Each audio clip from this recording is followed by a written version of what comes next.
Du Tao, de ses origines à l'exposition qui lui est consacrée au Grand Palais.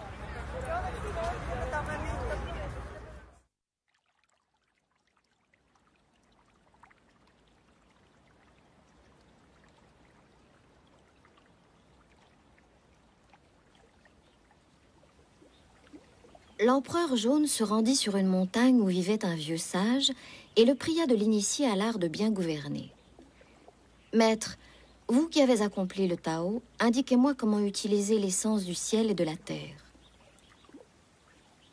Le vieux sage répondit. « Depuis que vous gouvernez, les pluies s'abattent sans nuages, les feuilles des arbres s'étiolent sans jaunir, la lumière du soleil et de la lune s'amenuise.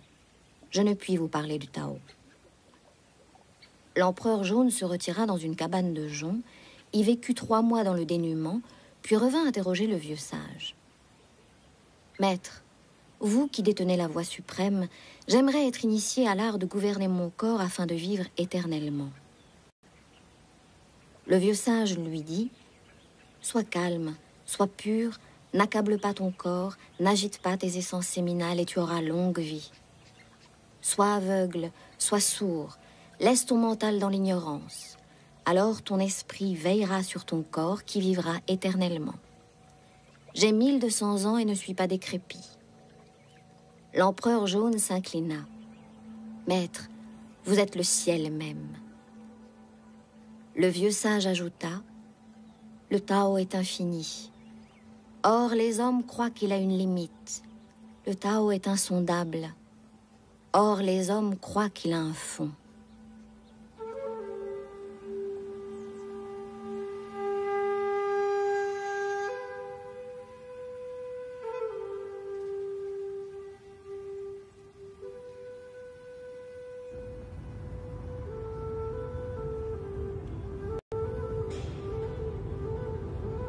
C'est à travers la peinture chinoise et les livres des vieux sages qu'il faut chercher à percer les secrets du taoïsme.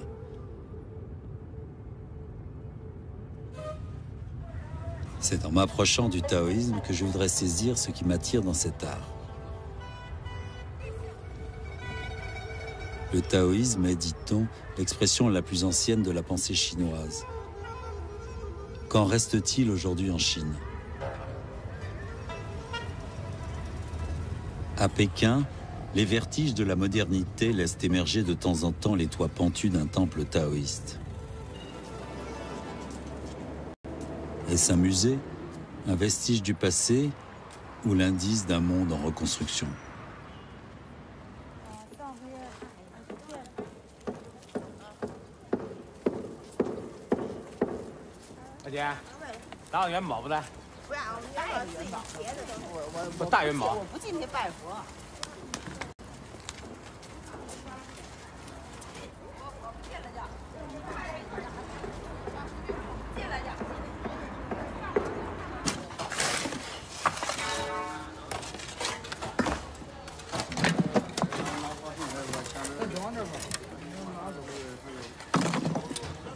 Première étape de ce voyage, le temple du nuage blanc, le Baiyuguan. Ce labyrinthe de pavillons et de cours est le centre officiel du taoïsme en Chine. J'ai rendez-vous avec une jeune Française qui a été initiée dans l'ordre Chuan Shen, ou perfection intégrale, une des branches du taoïsme. Elle va me guider auprès des maîtres. J'ai découvert le taoïsme en Angleterre avec la British Taoist Association, l'association britannique taoïste. À l'époque, je travaillais en Angleterre dans un centre de recherche en neurosciences. Et un jour, une de mes collègues m'a invitée à aller participer à une séance de méditation. En fait, j'avais jamais entendu parler de taoïsme avant et j'avais jamais vraiment été intéressée par la méditation non plus. Donc je me suis posé la question, tiens, qu'est-ce que ça pouvait être? Et j'y suis allée par curiosité. 2 ans après, j'ai décidé donc pendant mes vacances d'aller faire un voyage en Chine. Et en visitant les temples, en m'imprégnant un peu du mode de pensée des prêtres, je me suis dit qu'à travers ces enseignements-là, je pouvais obtenir les réponses que je cherchais, à savoir Oui, qui on est finalement, ce qu'on est, quoi, dans une vie qui peut être courte ou longue, qui peut être riche ou malheureuse. Pourquoi? Donc, c'est pour ça que petit à petit, je me suis dit que j'allais dévouer ma vie à cette quête-là et que j'allais devenir prêtre et venir en Chine.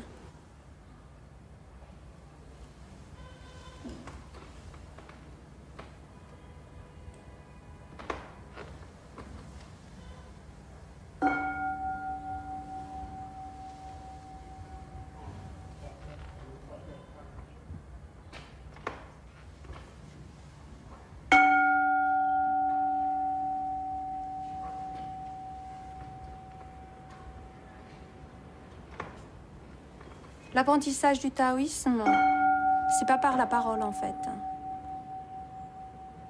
Le maître nous guide de façon à ce qu'on devienne indépendant, autonome et qu'on soit capable de puiser dans notre propre intuition pour percevoir ce qu'est le taoïsme et le Tao. Donc la première phase, c'est d'abord, donc, comme on dit, avant de goûter du nouveau thé, il faut déjà vider l'ancienneté qu'il y a dans la tasse.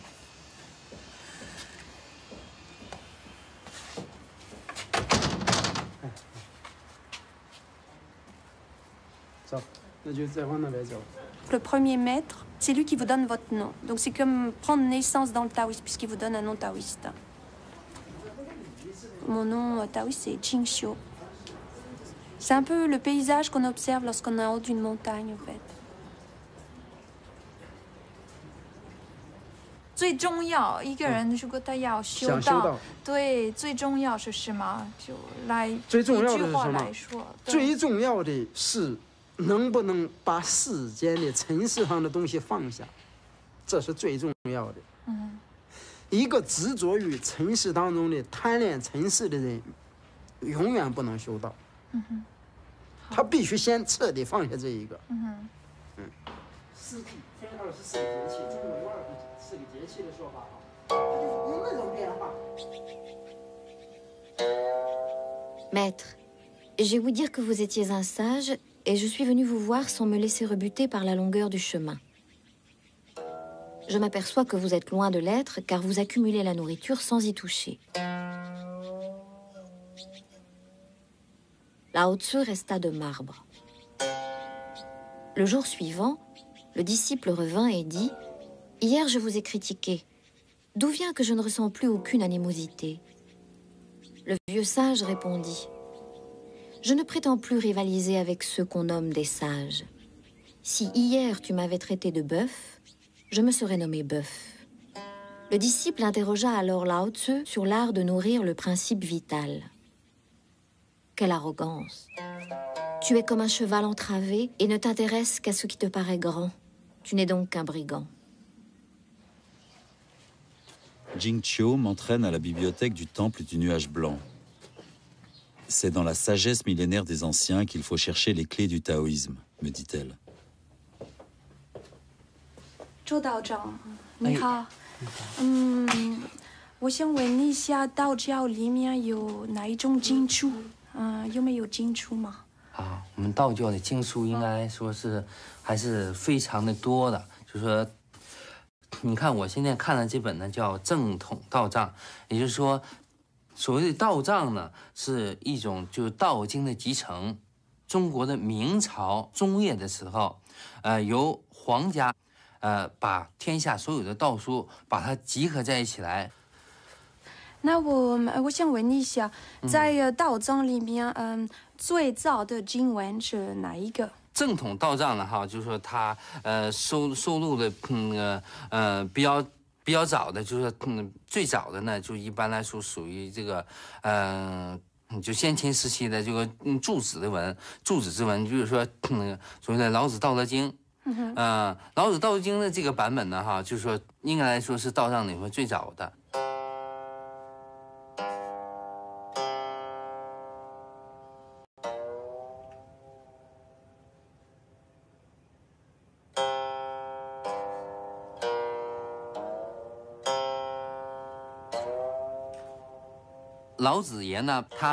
À l'origine, Lao Tzu était le responsable de la bibliothèque du royaume des Zhou. Comme il voyait que la dynastie périclitait, que les rites se fragilisaient et que le royaume était en déclin, il pensa qu'il allait y avoir de grands bouleversements entraînant le chaos. Lao Tse décida alors de quitter la capitale des Zhou et chemina vers l'ouest, jusqu'à la passe Rangu. Là se trouvait le général Yingxi, gardien de la passe. Ce dernier vit des nuages pourpres s'élever à l'est, et il comprit qu'ils auguraient de l'arrivée d'un grand sage.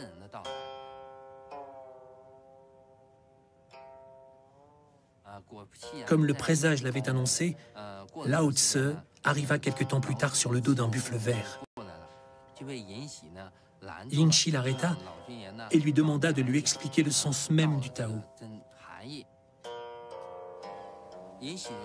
Yingxi fit alors construire une estrade sur laquelle Lao Tse se mit à énoncer le livre de la voie et de la vertu. En fait, le livre lui-même a été rédigé à partir des notes prises par ceux qui recueillirent son enseignement.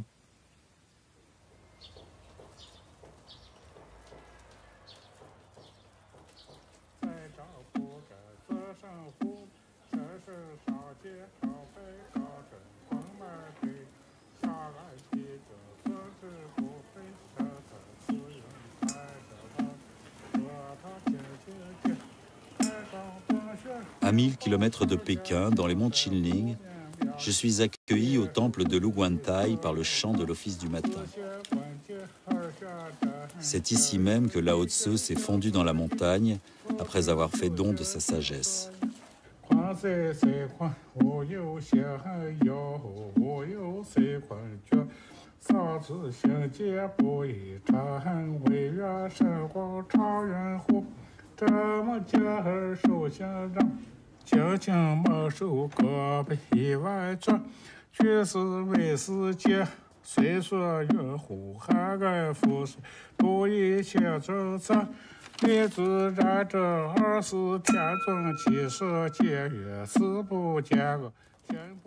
Dans le temple, je découvre des stèles où sont gravées les paroles énigmatiques du Tao Te Ching, le livre de la voie et de la vertu. Le Tao qu'on tente de saisir n'est pas le Tao lui-même. Le nom qu'on veut lui donner n'est pas son nom adéquat.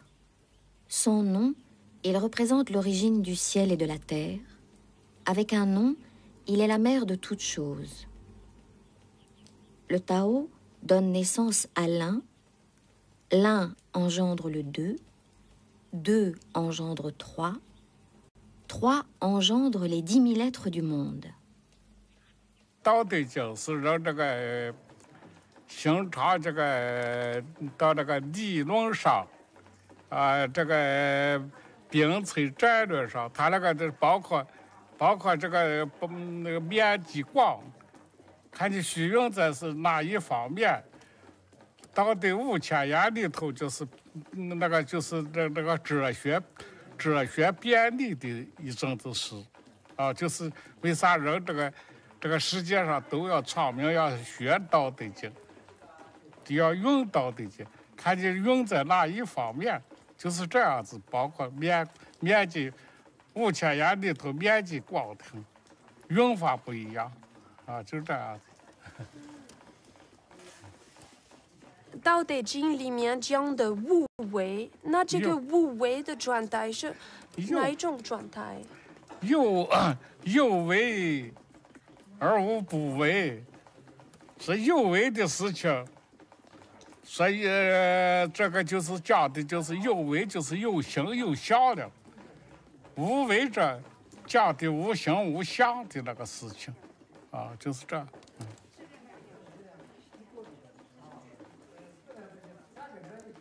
修道的人就是第一要这个道家的这个就是说第一要把那个心要练好，说心练不好，你命存不住。心跟爆炒的炉火烧生，就这个烧的，说就是练人这个修道的人就是说练的那个水样，说任何事情都在任何事情云了，他不争，不烦，就这样子，这修道就要达到这个地步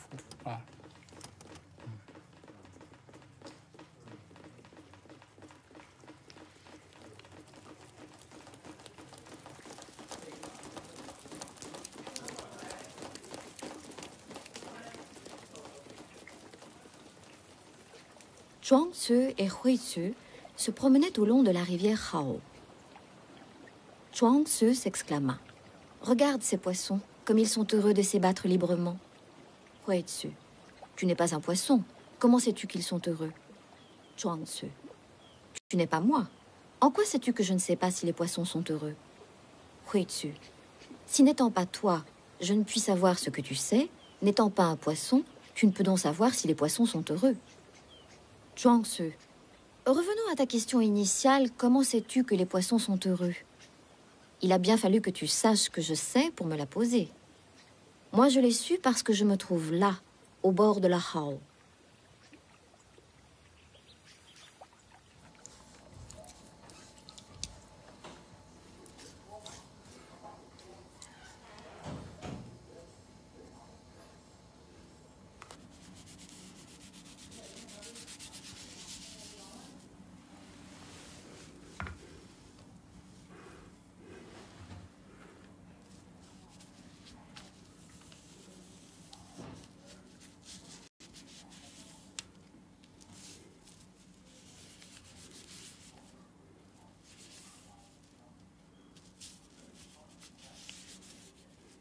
那是什么意思呢？道法自然。哦，道法自然。这是那个《道德经》里面的有一个句子。写一个字之前，拿一口气，就开始写，写完之后，这口气可出来了，呼气。这个道家就是这个练功，这个吐纳法，就是一种吐纳法，是不是？对，就是。所以也是一种养生方面。跟这个养生是很有密切联系的。哦。为什么说历朝历代写字画画的人都很长寿啊？就来源于此。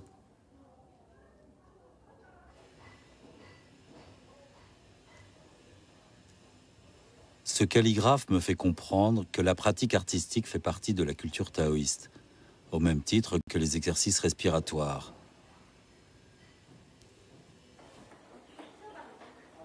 Le corps et la circulation des énergies sont au cœur de la vision taoïste. Je découvre au temple du nuage blanc un dispensaire de médecine traditionnelle.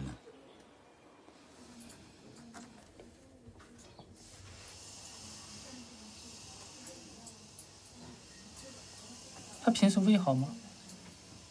以前年轻的时候就胃炎。舌中间没苔，脾胃不好。是吧？腰酸不酸啊？腰啊不酸。阳虚，阳气虚，阳气升不上来，就是按西医上说法就是脑供血不足，中医就是阳气升不上来。脉比较沉细。 会扎的针灸，像有点头痛，他就会扎针灸，效果比较好。所有疼痛性的疾病都会针灸会比较好。没事，那个就是一下，继续一下，一会儿稍微等一会儿哈。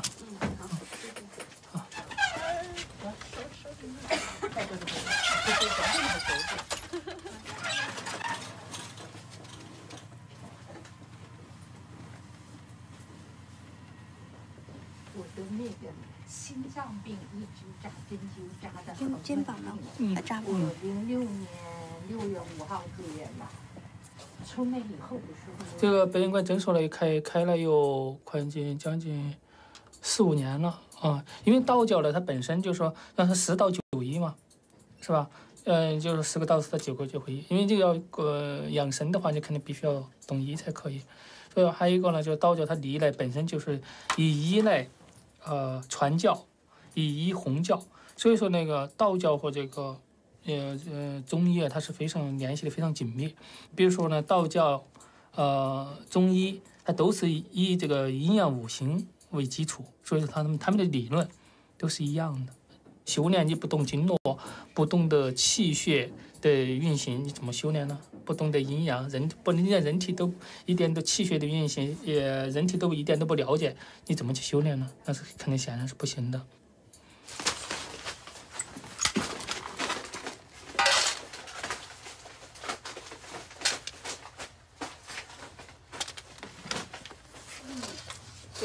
Les mots du médecin résonnent. La médecine chinoise régule le mouvement du yin et du yang, et ces plantes médicinales servent à en restaurer l'équilibre. Je demande à Jingxiu comment appréhender ce qu'est le qi pour les Chinois. Est-ce l'énergie interne du corps, le souffle vital? Comme un disciple suit son maître, je pars avec elle au centre de la Chine, dans le Shaanxi, la province où elle a été initiée au taoïsme.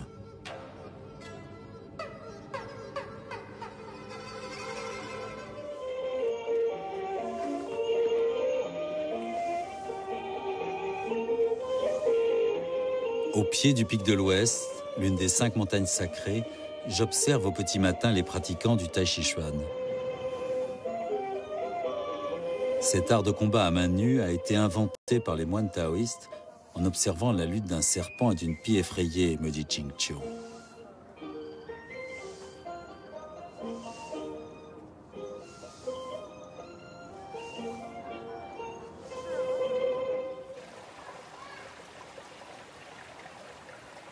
Yu道中，山、道观和人的身体有什么关系在道教里面？道家呢很崇尚这个自然，对自然的这个崇拜呢，对与人体的这个结合。比如说道观，他见到某个地方，都觉得这个地下的这个气息比较充足的一个地方，好像我们现在用新名词科学讲就是磁场比较好。你比如像玉泉啊，我们那个山上的那个从莲花峰山上，这个下来一股气，从地下里走下来一个很强的气，很强的磁场，走到我们这个地方。那么我们呢，就住在这个地方呢，接受那个天地自然之气和地下的地气呢，我们天地人三才就合一了。这一就是道，这样呢，就是对人体呢，它有一个那个强健的作用。可能我们不用在这个比较好的地方，不用去吃药，不用练气就可以养生了，就能身体能够非常强壮，就这样的很好。所以道教呢，道观呢，它祭祀的神和山，这样呢，它是融为一体的。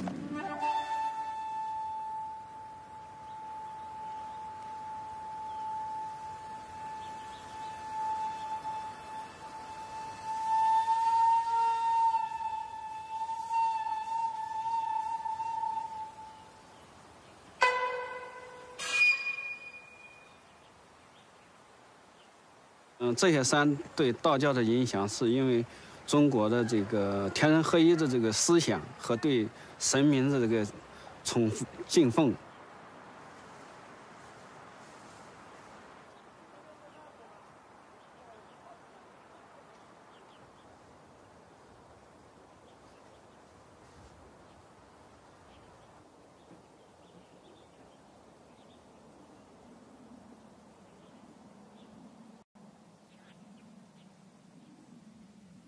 Ce lien sacré que l'homme scelle avec la montagne, je le retrouve dans la peinture de paysage.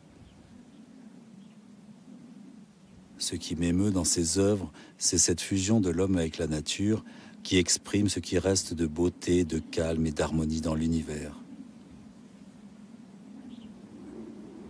Pour un taoïste, j'ai l'impression que le monde n'est pas divisé en catégories indépendantes, mais que tous les éléments qui le composent sont les parties mouvantes d'un grand ensemble.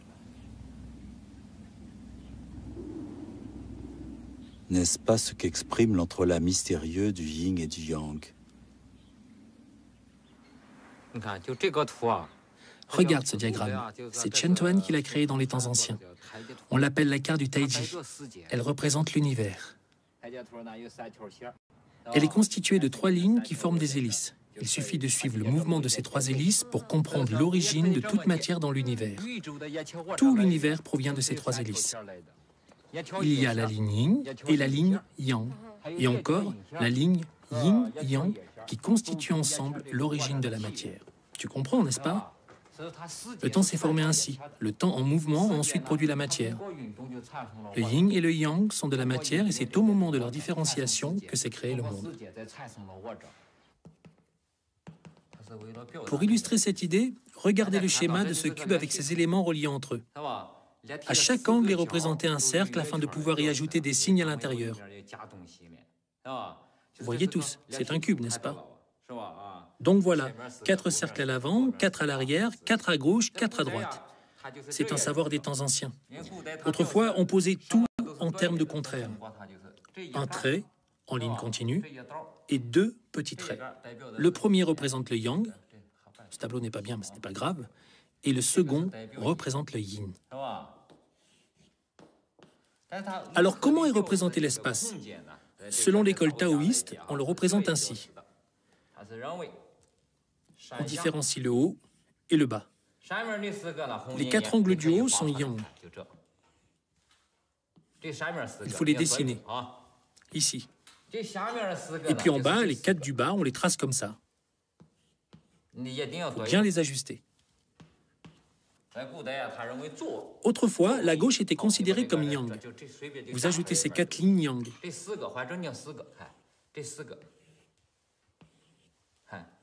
Et regarde, les 4 côtés opposés deviennent yin. On disait aussi que les 4 angles à l'avant sont yang.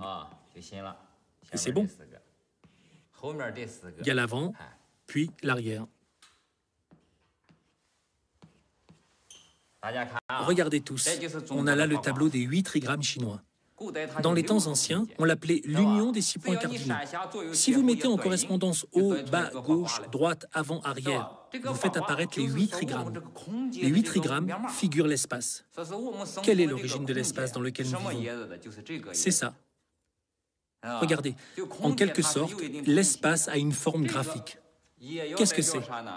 Une des composantes de la matière de l'univers s'appelle yang. L'autre, appelé yin, est aussi de la matière. Ils représentent tous les deux de la matière. C'est le mouvement d'aller-retour de ces deux matières qui composent l'univers. Allez donc montrer aux Occidentaux, vous verrez si c'est pas scientifique.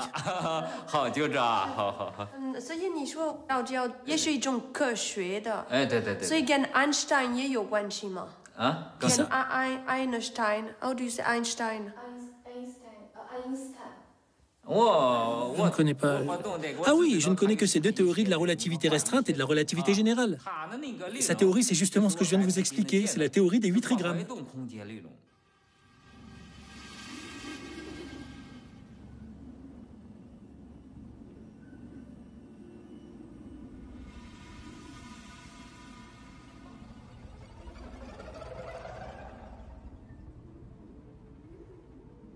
Ce brûle-parfum en bronze du 1er siècle, outil de communication avec le divin, me raconte un monde conçu comme un organisme vivant où l'énergie du yin et du yang relie la terre, le ciel et l'homme. Le yin et le yang se transformèrent et formèrent les 5 agents qu'on appelle aussi les 5 souffles.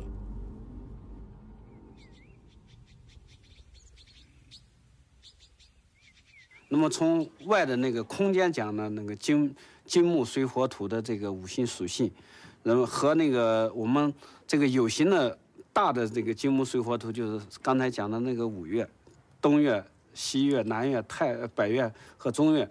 那么在人体内呢，我们又讲到这个5行呢，又再代表我们的这个心、肝、脾、肺、肾这个5脏的这种5行的关系。所以，外面的5行和内边的5行，它是互相对应的，是互相补助的，互相给予的。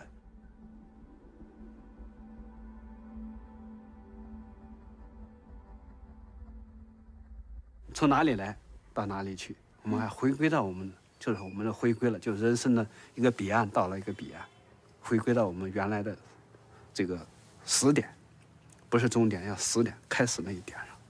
就回归到大自然当中去了，就是这样。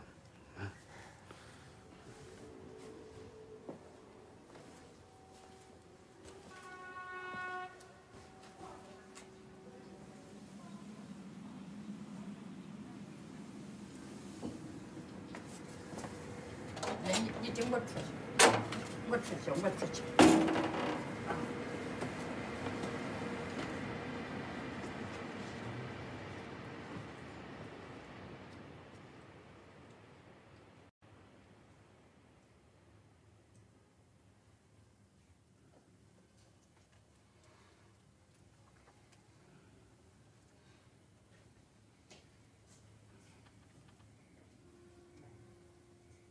我看到了，他笑，对，看到了。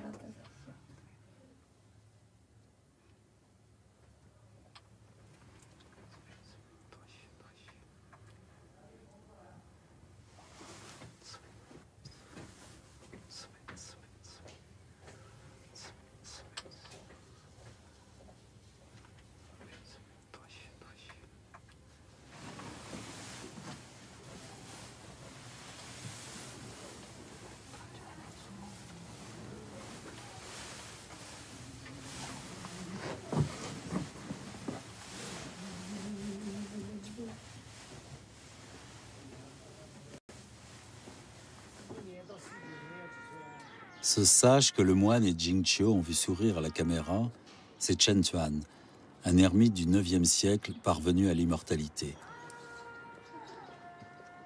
Je demande à Jingqiu comment on devient immortel. Par la pratique, me dit-elle. Elle me fait découvrir la carte du paysage intérieur.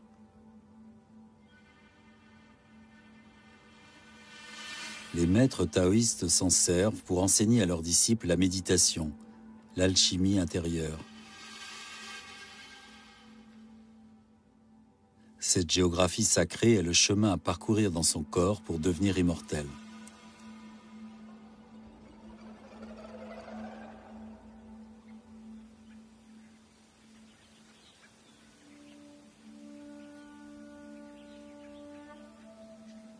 Sur les lointains monts Goucheux habitent des immortels.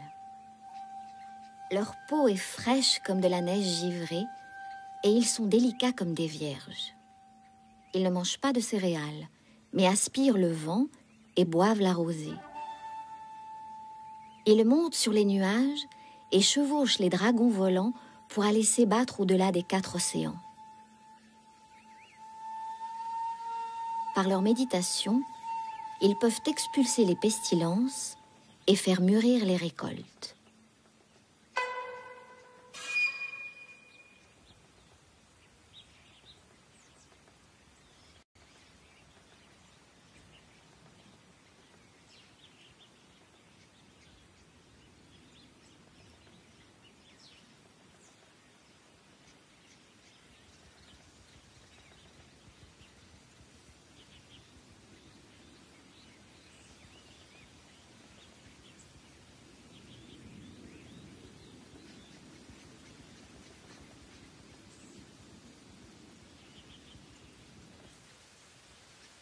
Je voulais rencontrer un de ces ermites qui vivent hors du temps et poussent leur ascèse jusqu'à pratiquer, paraît-il, le sommeil sans dormir.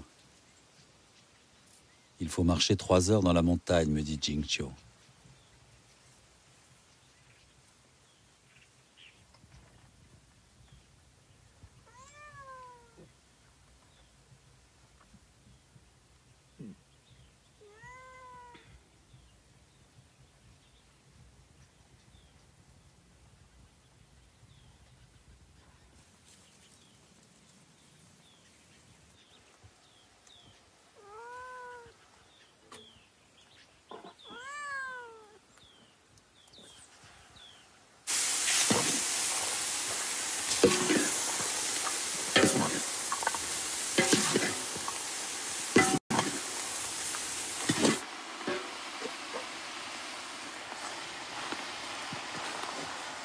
那这些栽的中间的时候就没法种吗？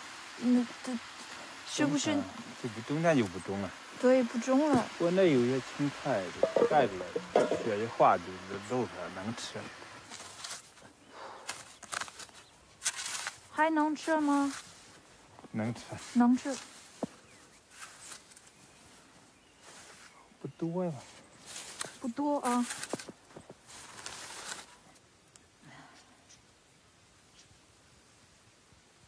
这一块有没有大熊？有啊，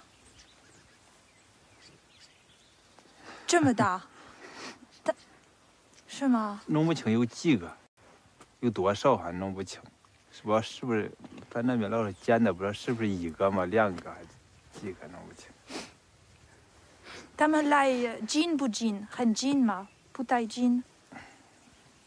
就在这儿，那么近，他们没有进来这里啊。哦。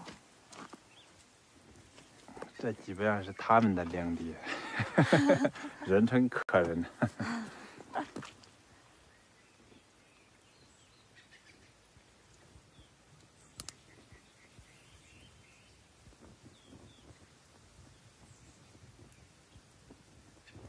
侯道长，你住在这个山上几年了？1年、2年、3年？4年了。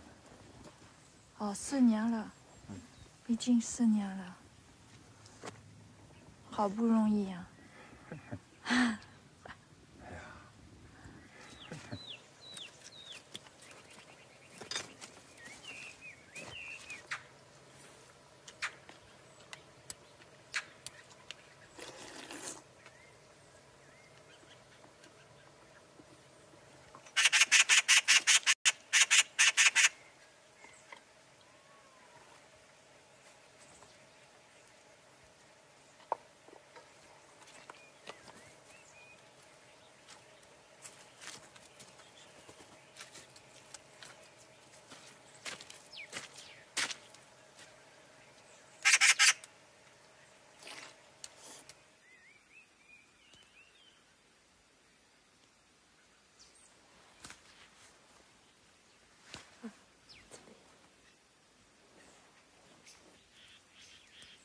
Au début de la création de la branche Tuanzhen, le fondateur patriarche Chongyang a écrit les enseignements des 15 principes fondateurs. Les ermitages sont les lieux à partir desquels l'ensemble des grands maîtres de toutes les générations ont pu assurer la pérennité et la pratique du Dao. Moi, Dao Mao, je me repentis ici et m'interdis la parole afin de mieux pratiquer et rendre pérenne l'enseignement du patriarche fondateur.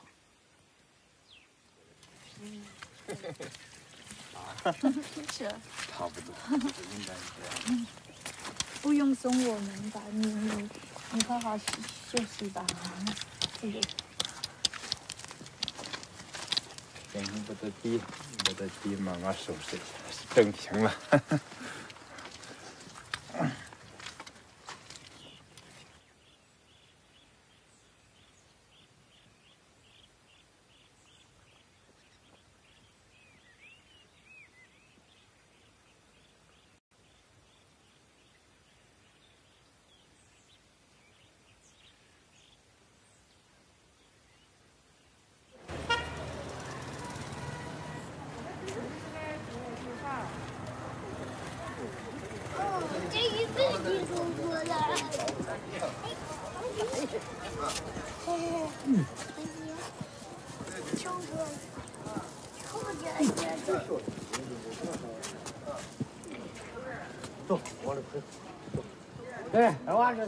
En redescendant de la montagne, nous nous rendons au temple du patriarche fondateur dont nous a parlé l'ermite. J'apprends que ce temple a été détruit pendant la révolution culturelle. Les ossements du patriarche ont été récemment retrouvés et le temple restauré.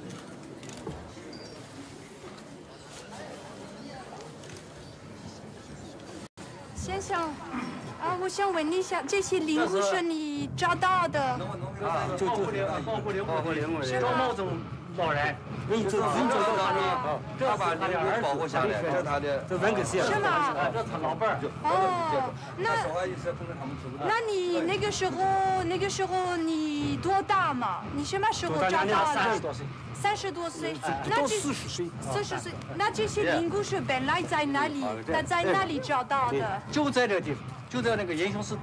是吗？英雄寺，你生意法别问了他的。哦，那为什么？是不是因为那个时候是文化大革命嘛？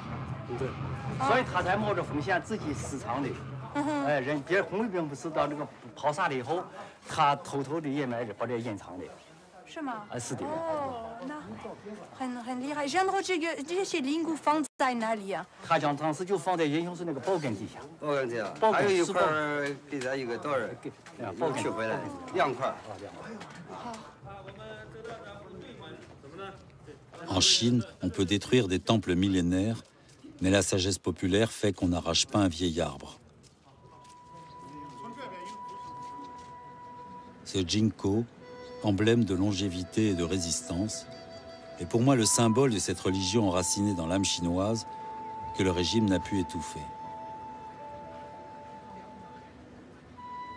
Après l'avoir bannie sous Mao et réduite à la clandestinité, à quelles conditions l'a-t-il autorisé à nouveau?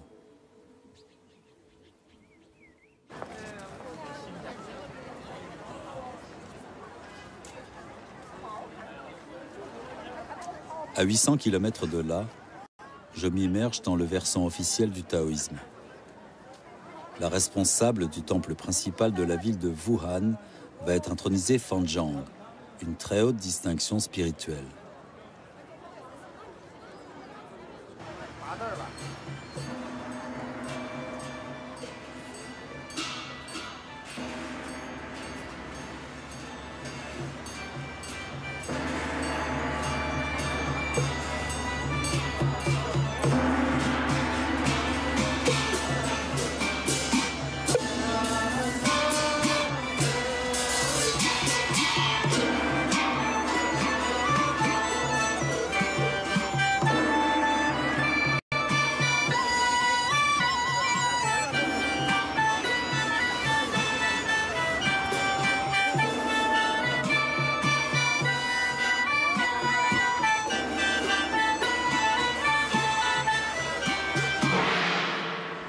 全真言教总坛复议：太上道祖随方守驾，立即夺人，大开慈悲之门。吴承恩大士高登方丈，引导为经，开示玄妙。俺。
这还是不错的，有些文组长，人法有个会长，他们想跟你合个影啊，可以，完全可以，来，好，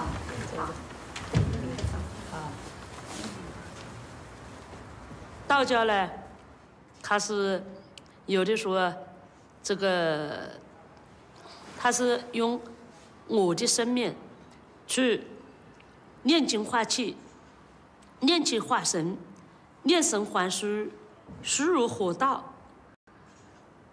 他常常的精神内守，神日契合，身心相依，时时不忘这个，不忘什么？不忘这个，都是有这个用西方的哲学的精神，用西方的那个来说的话，科学的精神，它是有理性的，它是通过我的这个人的个体的生命去实践修成很多历史上手不胜手，很多神仙家都是人修成的。人生道教它虽然说是这个长生久世，是吧？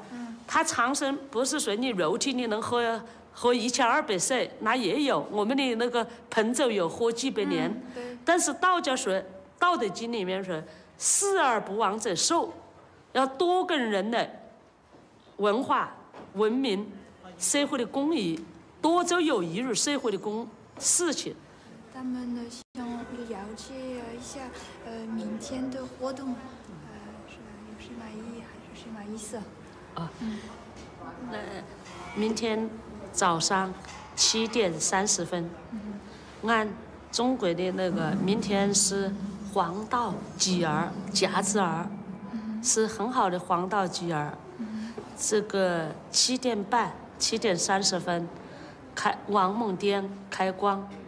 王母殿供奉的都是女神，西王母就是玄母娘娘，地母娘娘。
Cette statue de Si Wang-mu m'introduit au vaste panthéon du taoïsme.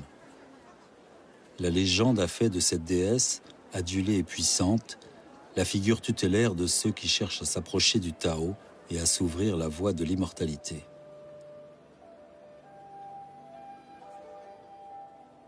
Dans les monts Kunlun, où la caresse du vent fait tintinabuler le jaspe, la reine-mère Si Wang-mu possède un palais de jade à 9 étages, hors d'atteinte des simples mortels.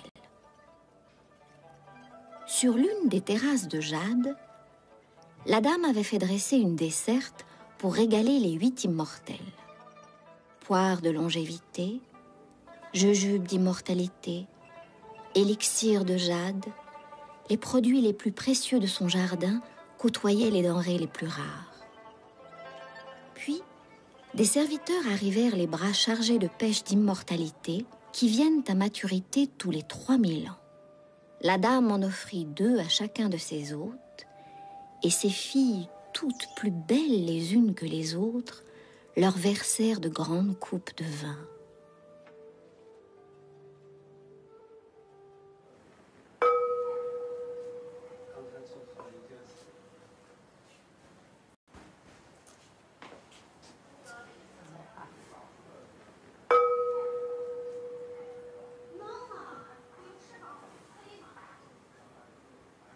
Les prêtres taoïstes développent en eux un espace dans lequel le Tao peut venir s'installer, ou une partie du Tao. Les gens du peuple, eux, n'ont pas forcément accès à cet enseignement. Leur pratique à eux, c'est d'aller prier et d'aller demander l'aide des dieux.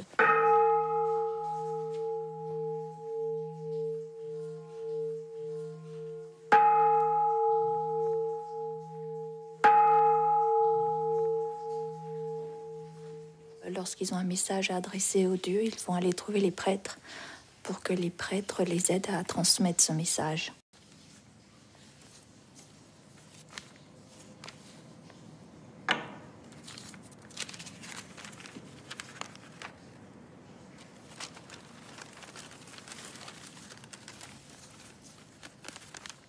Quelque part, le prêtre, si on peut dire, joue le rôle du facteur. C'est réellement lui qui va aller porter la requête au Dieu.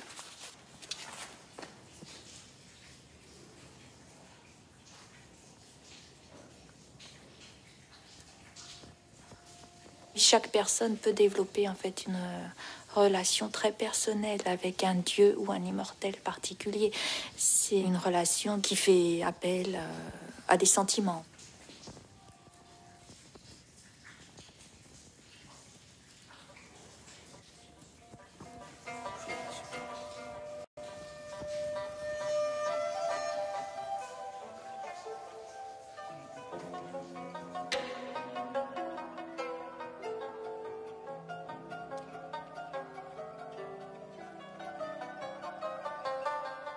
Dans le canon taoïste, il y a tout un descriptif de la hiérarchie qui s'applique aux dieux. Donc chaque dieu a une fonction, un rôle, un poste à tenir. Et chaque dieu a un responsable au-dessus de lui et des subordonnés en dessous de lui.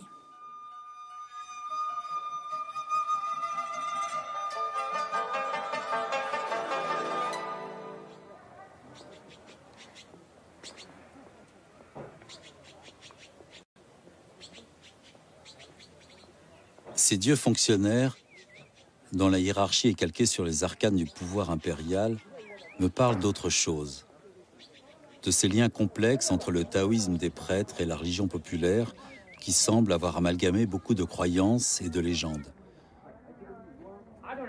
Au Taishan, le pic sacré de l'Est, les fidèles font l'ascension des 7000 marches en toute saison pour aller en audience au ciel, me dit Jingqiu.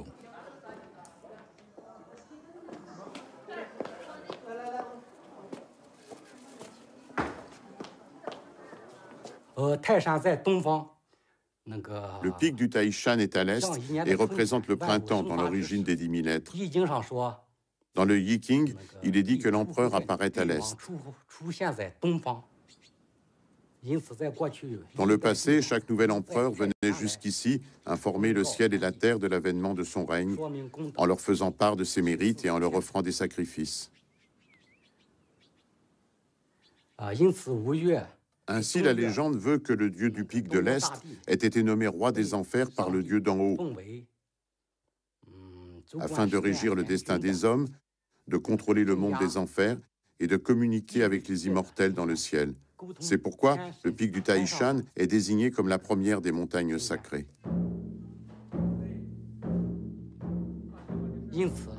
En Chine, selon la croyance populaire, les âmes après la mort retournent au pic du Taishan. La divinité tutélaire du lieu est la seule qui puisse exercer un contrôle sur les 18 niveaux de l'enfer. C'est pour cela que les pierres du Taishan sont connues pour éloigner les maléfices.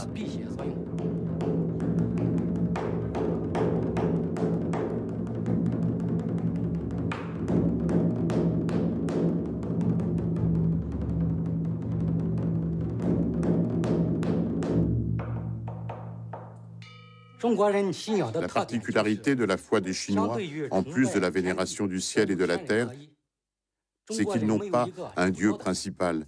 Dans le taoïsme, les monts, les arbres, chaque brin d'herbe, tous peuvent être sujets de la vénération des hommes.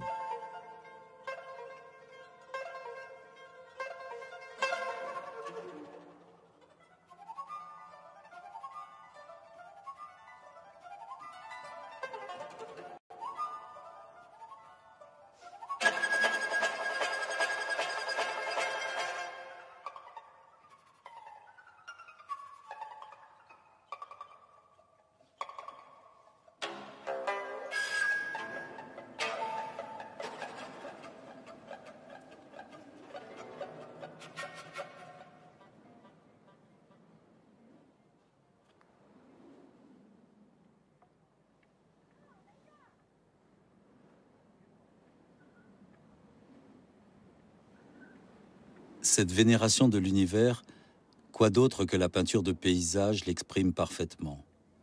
En Chine, l'art et la vie ne font qu'un. En quittant Qingqiu sur le Taishan, je voudrais me fondre dans la nature, comme ce peintre d'autrefois qui disparut dans la brume d'un paysage qu'il venait de peindre.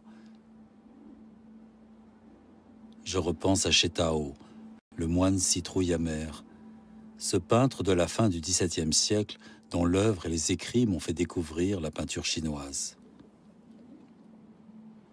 L'encre s'unit au pinceau comme le yin s'unit au yang. Le yin et le yang indifférenciés évoquent le chaos originel. Aussi, l'unique trait de pinceau permet-il d'en révéler la teneur. Dans la montagne, la peinture trouve son âme. Avec l'eau, elle trouve son mouvement. Au travers des forêts, elle trouve la vie. Auprès des personnages, elle trouve la jouissance du calme. Dans l'océan d'encre, l'esprit immédiatement se recueille. À la pointe du pinceau, la vie jaillit comme l'eau d'une brèche. À la surface de la peinture s'opère l'alchimie. Au cœur du chaos irradie la lumière.